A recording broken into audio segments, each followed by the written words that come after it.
Hello and welcome to Meadow Bakery. In this video I'm going to show you a nice simple way to score your sourdough bread.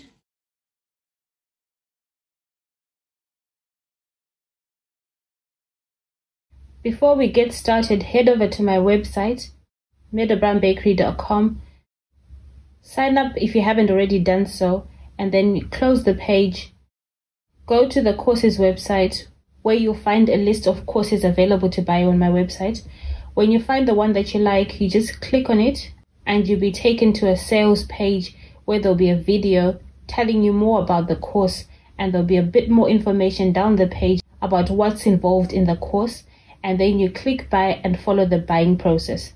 In a previous video, I showed you how to score wholemeal sourdough, but in this one, it's just all white sourdough, and I'm going to show you the difference in how it expands. So you start from this end. Not all the way down, just like halfway. And then I'm going to do the same design as I did for the wholemeal so that you can see the difference in expansion.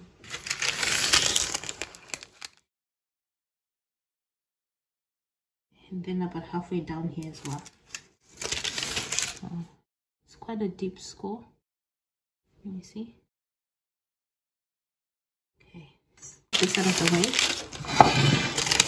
bring this forward, and then I'm going to lift this. This is why we have the handles. Then I put it in there.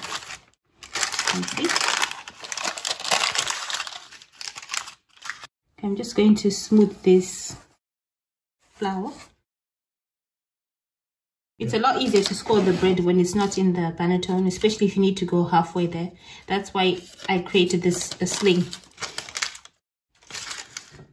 Okay, I'm going to close it now and bake it until it's ready.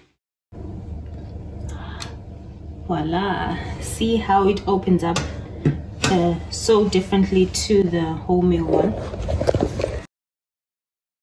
Thanks for watching and see you again soon.